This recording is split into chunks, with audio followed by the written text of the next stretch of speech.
Anda mungkin tahu ya, Tiongkok sekarang itu punya sistem pendidikan vokasi yang terbesar di dunia.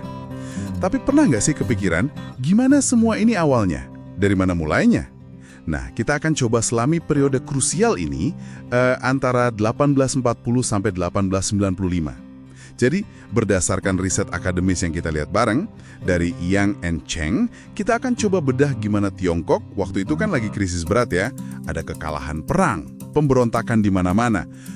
Gimana mereka mulai melirik pendidikan kejuruan ala Barat? Tiongkok meminjam terus mengadaptasi ide-ide ini. Ini penting karena ini bukan sekedar copy paste gitu aja. Ini proses yang unik banget, penuh liku-liku. Mereka kan harus menyeimbangkan tradisi Konfusianisme yang udah kuat banget dengan kebutuhan teknologi yang mendesak plus tekanan politik yang luar biasa. Mari kita coba telusuri gimana mereka melakukan pembenaran dari luar ini ya. Oke. Coba kita bayangin dulu situasinya deh. Tiongkok abad ke-19 itu lagi. Aduh, babak belur banget ya. Kalah perang opium, terus ada pemberontakan Taiping yang besar itu. Kacau lah pokoknya. Nah, di saat yang sama, tradisi Konfusianisme yang udah ribuan tahun itu kan lebih menghargai pejabat terpelajar ya, bukan ahli teknik atau pengrajin. Status sosialnya beda jauh gitu kan. Teknisi itu dianggap rendah.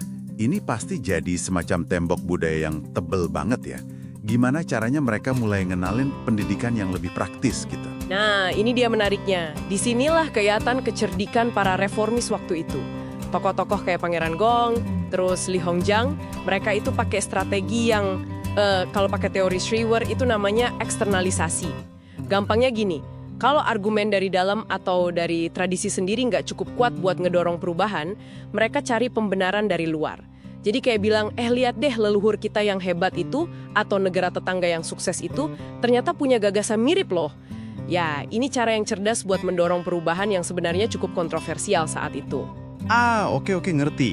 Jadi itu triknya ya. Tapi gimana spesifiknya mereka ngelawan argumen kalau ide barat ini tuh asing banget secara budaya? Itu langkah pertama eksternalisasinya ya? Iya, betul banget. Langkah pertamanya itu mencoba mengaitkan ide-ide barat ini dengan warisan Tiongkok sendiri. Muncul kan slogan yang terkenal itu, pembelajaran Tiongkok sebagai fondasi, pembelajaran barat untuk aplikasi praktis. Zhong Xue Wei Ti, Xi Xue Wei Yong. Bahkan ada klaim yang bisa dibilang cukup kreatif lah waktu itu. Katanya, pengetahuan barat itu sebenarnya asalnya dari Tiongkok kuno yang udah hilang. Ini jelas sebuah manuver politik yang brilian sih. Tujuannya buat meredam kaum konservatif dan bikin ide baru ini terasa lebih dekat, lebih akrab. Wah, cerdik sekali ya. Nah, setelah argumen tradisi ini mulai agak diterima nih, fokus mereka geser kemana lagi? Realisasi lewat teknologi barat. Tapi ini ada tahapannya juga. Awalnya karena mereka trauma kalah perang kan, jadi prioritas utamanya teknologi pertahanan. Tokoh kayak Wei Yuan itu getol banget mendorong perlunya senjata ampuh dan kapal kuat. Nah, dari sinilah lahir institusi militer modern yang pertama. Tapi sekitar tahun 1870-an gitu mereka mulai sadar, militer aja nggak cukup. Perlu juga kekuatan ekonomi. Nah, ini baru mulai mikirin pertambangan, kereta api, telegraf, demi mencapai kemakmuran. Di sini tokoh kayak Li Hongzhang sama Xue Fucheng mulai lebih vokal nih menyuarakan pentingnya industri sipil. Jadi kebutuhan teknologinya jadi lebih luas lagi. Pasti ya, industri balu ini kan butuh banget banyak pekerja terampil. Sumber kita nyebut ada lonjakan pekerja industri modern dari, kurang dari 10.000 di tahun 1870, jadi sekitar 90.000 di 1894. Kesenjangan keahliannya pasti gede banget dong ya. Nah, gimana nih akhirnya mendorong munculnya ide pendidikan vokasi secara lebih serius? Nah, kesenjangan itu pendorong utamanya, tepat sekali. Karena kan ngandelin ahli asing terus-terusan itu mahal, terus berisiko juga secara politik. Ini yang bikin tokoh-tokoh berpengaruh kayak Rong Hong, dia kan pernah belajar di AS ya. Terus Wang Tao dan Li Hongzhang sendiri mulai bilang, kunci kekuatan barat itu bukan cuma di senjatanya atau mesinnya, tapi di sistem pendidikannya yang bisa nyetak ahli-ahli itu. Dari situ mereka mulai usul buat mendirikan sekolah kejuruan khusus. Bahkan ada loh ide yang waktu itu radikal banget, masukin keahlian teknis dalam ujian kekaisaran. Wah, sampai segitunya ya. Lalu langkah konkretnya apa nih yang mereka ambil buat mewujudkan ini semua? Ada 2 langkah awal yang penting banget. Pertama, ya ngirim pejabat dan pelajar ke luar negeri buat belajar langsung. Misi pelajar ke AS itu terkenal. Terus ada juga misi lulusan Fuso Arsenal yang dikirim ke Prancis dan Inggris.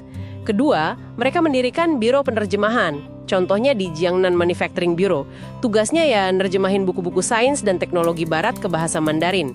Ini upaya buat bangun fondasi pengetahuannya dulu. Oke. Dari upaya-upaya itu, akhirnya sekolah vokasi pertama mulai muncul gitu. Iya betul, akhirnya di dekade 1860-an sekolah-sekolah awal ini mulai berdiri. Ada namanya Tongwen Guan, tahun 1862. Awalnya sih fokusnya lebih ke penerjemah. Tapi yang sangat berpengaruh itu Fuzhou Naval School, tahun 1867. Sekolah ini nggak cuma ngajarin teori pembuatan kapal sama navigasi pakai instruktur asing, tapi juga, nah ini penting, langsung praktek di bengkel. Kombinasi antara teori dan praktek langsung ini yang jadi model penting buat sekolah-sekolah vokasi lain nantinya. Oke, jadi kalau kita tarik benang merahnya nih ya, ini prosesnya bukan sekedar niru model barat, plek ketiplek gitu aja ya. Jauh lebih rumit dari itu ternyata. Jelas banget. Pendidikan vokasi Tiongkok di era ini tuh lahir dari krisis nasional yang betul-betul mendalam. Didorong oleh kebutuhan politik yang sangat mendesak untuk menyelamatkan negara. Itu motivasi utamanya. Dan legitimasinya dibangun lewat strategi eksternalisasi yang cerdik tadi. Pertama dikaitin ke tradisi, terus ke kebutuhan teknologi militer, baru kemudian ke sipil. Ini proses adaptasi yang bertahap dan penuh tantangan pastinya. Jadi, inti dari periode 180-40 sampai 180-95 ini adalah respon unik Tiongkok terhadap krisis ya. Mereka secara strategis pakai elemen tradisi dan adopsi teknologi sebagai semacam batu loncatan gitu. Bukan menjiplak mentah-mentah. Dan memahami sejarah yang kompleks ini penting loh sebenarnya. Ini bantu kita ngerti kenapa sih transfer kebijakan pendidikan misalnya kayak upaya Tiongkok sekarang mengadopsi model vokasi Jerman itu seringkali nggak gampang. Selalu butuh adaptasi yang mendalam, yang mempertimbangkan konteks sejarah dan budaya Tiongkok yang unik itu. Prosesnya nggak pernah lurus-lurus aja.